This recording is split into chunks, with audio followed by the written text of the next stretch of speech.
Bismillahirrahmanirrahim. Tapi untuk menselaraskan daripada apa yang sama Ustaz Fauzi, ini bagaimana kita melaksanakan perintah Allah saat ini.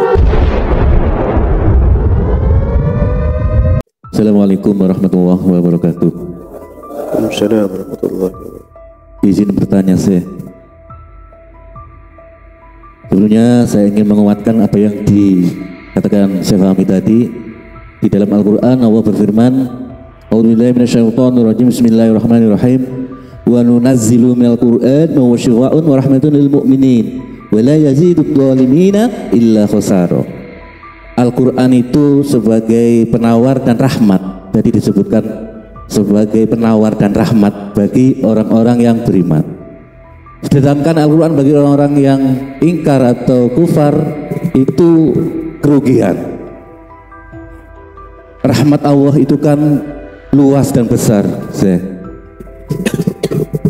Yang kami tanyakan, kita itu bermajelis setiap malam ingin menjadi orang-orang yang spesial di mata Allah Subhanahu wa Ta'ala. Pertanyaannya, bagaimana seorang hamba ini bisa mendapatkan dua syafaat, yaitu syafaat Al-Quranul Karim dan syafaat baginda Nabi besar Muhammad SAW. Tolong dijelaskan Syekh. Syukron, jazakallahu khair. Wassalamualaikum warahmatullahi wabarakatuh. Waalaikumsalam warahmatullahi wabarakatuh. Banyak manusia bahkan dari yang lalu dan sampai saat ini ya mengingkari Al-Quranul Karim, padahal mereka tahu kebenarannya.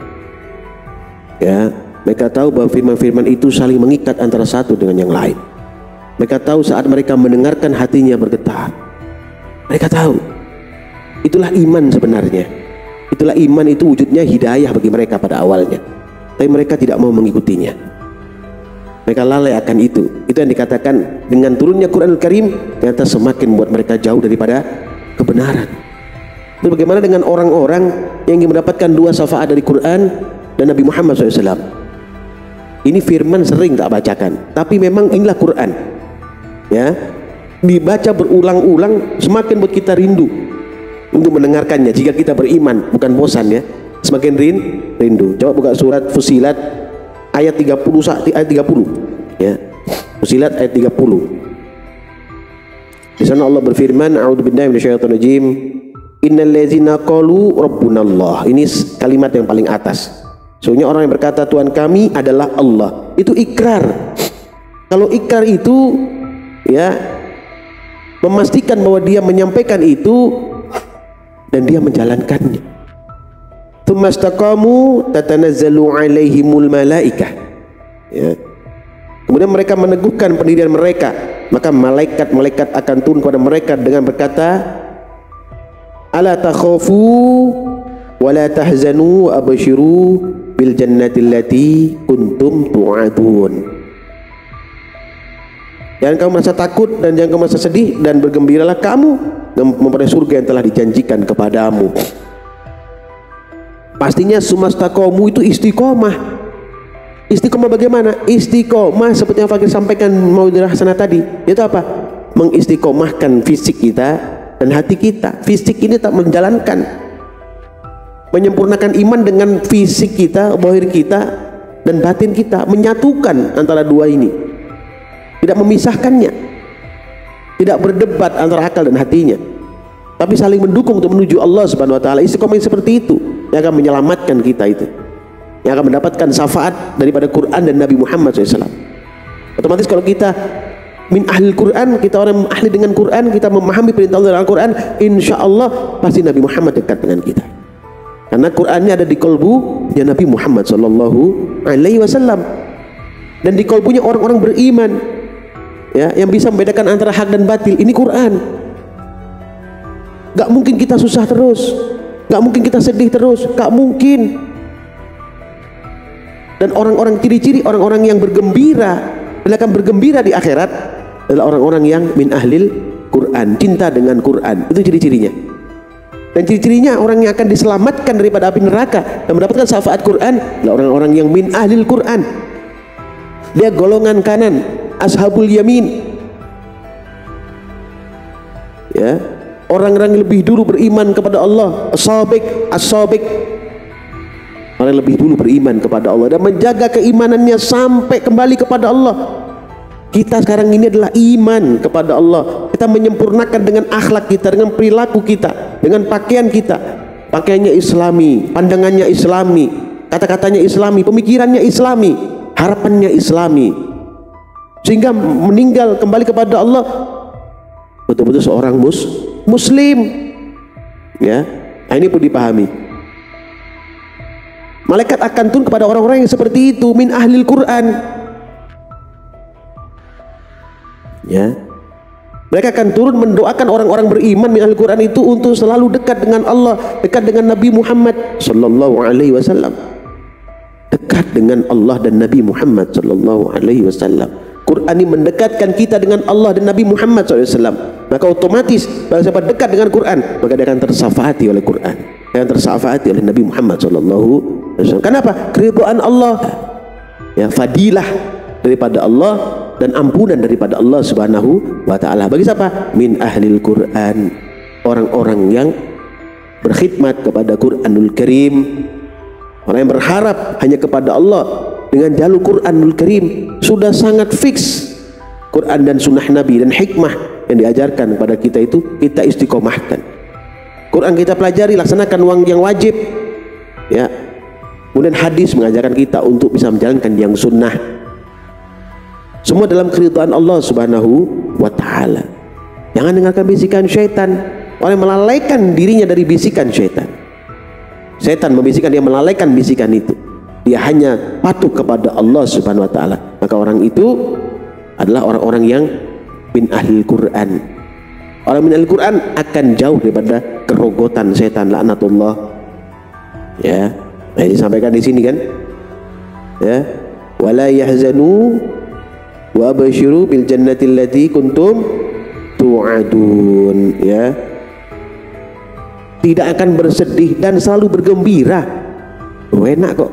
Kita diajak bergembira oleh Allah. Dengan apa? Dengan Quran. Apa yang diturunkan itu Quran. Rahmat yang diturunkan ini yang paling besar adalah Al-Quran. Ayo istiqomah dengan ini. Ayo, insya Allah kita akan mendapatkan syafaat daripada Quranul Karim dan Nabi Muhammad sallallahu alaihi wasallam. Kita bicara syafaat Quran, berarti kita bicara Allah. Rahmat Allah kepada Nabi Muhammad SAW, sehingga Rasulullah bangkit dan mensyafaati, bahkan sampai Rasulullah masuk dalam neraka dan memilih umatnya. Ya, itu juga dari syafaat Quranul Karim. Ya, jangan jauh dari apa Al-Quranul Karim, dekatlah dengan Quranul Karim, maka kita akan dekat dengan Allah dan Rasulnya. Bisa dipahami Roni? Masya Allah. Ada satu lagi? Ya, Santi. Assalamualaikum warahmatullahi wabarakatuh. Waalaikumsalam warahmatullahi wabarakatuh. Izin bertanya guru dan pemahamannya. Barusan guru bilang waktu tausiah jangan mengikuti hawa nafsu dengan berlebihan. Di sini pertanyaannya, saya mohon pemahamannya dari surat Al-Jathiyah 23. Seperti apa sih yang orang yang mentuhankan hawa nafsu? Jathiyah. Al-Jathiyah ayat 23. Ayat 23. Assalamualaikum warahmatullahi wabarakatuh. Waalaikumsalam warahmatullahi wabarakatuh. Selanjutnya buka surah Al-Jathiyah, surah ke-45 ayat 23. Surah Al-Jathiyah ayat 23.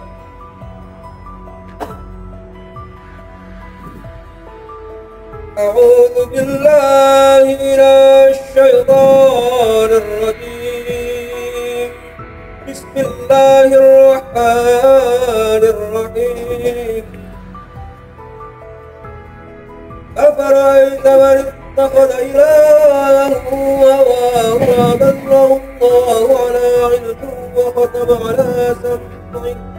وختم على سمعه وقلبه وجعل على بصره غشاوة ومن يهديه من بعد الله أفلا تذكرون Sadaqallahul azim. Allahumma arhamna bil Qur'an. Artinya, maka pernahkah kamu melihat orang yang menjadikan hawa nafsunya sebagai Tuhannya dan Allah membiarkannya sesat dengan pengetahuannya? Dan Allah telah menguji pendengaran dan hatinya serta meletakkan tutup atas penglihatannya. Maka siapakah yang mampu memberinya petunjuk setelah Allah membiarkannya sesat? Mengapa kamu tidak mengambil pelajaran? Allah. Perhatikan surat Al-Jatsiyah ayat 23. Di sini ada satu kalimat penting. Wa khatama ala sam'ihi wa qalbihi wa ja'ala ala basarihi ghishawah. Jadi di sini Allah telah mengunci, telah menutup pendengaran dan hati daripada orang-orang tersebut yang bermain dalam hawa nafsu mereka. Seperti apa orang tersebut? Kita buka surat Kahfi, Al-Kahfi ayat 28. Itu dijelaskan seperti apa orang yang memperturutkan hawa nafsu, seperti apa orang menyembah hawa nafsu tersebut. Di sini Allah berfirman, A'udzubillahi minasyaitonir rajim.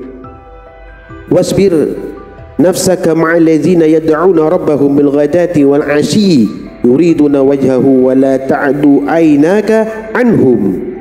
Dan bersabarlah engkau Nabi Muhammad SAW bersama orang yang menyeru Tuhannya pada pagi dan senja hari dan mengharap keridhaannya. Dan janganlah kedua matamu berpaling dari mereka karena mengharapkan perhiasan kehidupan dunia. Dan janganlah engkau mengikuti orang yang hatinya telah kami lalaikan dari mengingat kami. Turidu zinatal hayati dunya wala tuti' man aghfalna qalbahu an dzikrina wattaba'a hawahu wa kana amruhu furuta. Sudah menuruti keinginannya dan keadaan sudah melewati batas. Orang yang membutuhkan hawa nafsu itu berawal dengan mengikuti sesuatu yang tidak dia ketahui. Ya, baik pikiran perbuatan dari manusia ataupun dari syaitan. Ya, bisikan daripada syaitan diikuti. Itu memperturutkan hawa nafsu sehingga berpenyakit, sehingga kotor. Sampai mati hatinya orang seperti itu karena terlalu menumpuk kotorannya. Tadi itu wa khatama ala sam'ihi wa qalbihi wa ja'ala ala basarihi ghishawah.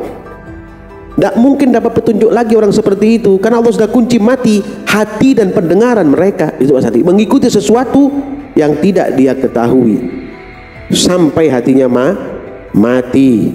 Ya. Orang seperti itu kehidupannya akan merugi. Kehidupannya akan semakin lalai hari demi hari. Dan kesempatan untuk kembali kepada Allah sangat jauh karena hatinya tebal, hatinya gelap, dunianya gundah gulana saja isinya, kekhawatiran aja isinya. Orang seperti itu pastinya akan merugi karena tersesat terlalu jauh. Coba buka Al-Baqarah ayat 10. Allah berfirman, A'udzubillahi minasyaitonir rajim. Fi qulubihim maradun fazadahumullahu maradun. Dalam hati mereka ada penyakit, lalu ditambah Allah penyakitnya. Walahum adzabun alimun bima kanu yakdibun. Dan bagi mereka siksa yang pedih disebabkan mereka berdusta. Orang kalau membutuhkan hawa nafsu, dia akan memperjuangkannya walaupun dia akan melakukan perbuatan keji, dia akan berdusta, dia akan menganiaya dirinya sendiri, dia akan menganiaya orang lain, dia akan lakukan, yang penting terpenuhi kebutuhan daripada hawa nafsunya. Itu yang dikatakan menyembah hawa nafsu. Jadi pahami Mas Santi, mengikuti sesuatu yang tidak ketahui, tentunya ini minal jin nati wan nas, dari bangsa jin dan manusia. Tidak ketahui dengan apa? Pertama bisikan diikuti maka tersesat. Manusia mengikuti orang yang tidak punya pengetahuan. Orang yang ingkar kepada Allah tapi dia merasa bahwa dia tidak ingkar, dia merasa benar. Itulah hawa nafsu. Ya. Berarti kalau seperti lihat orang seperti itu, berarti dia mengedepankan hawa nafsu. Berarti mengedepankan keinginannya saja tanpa memikirkan efek-efek yang bakal terjadi kepada diri. Jadi pahami Mas Santi. Ya, mudah-mudahan Allah merahmati kita, berikan kebaikan kepada kita, jauhkan kita daripada kesulitan, memudahkan dalam urusan-urusan kita. Amin amin amin ya rabbal alamin.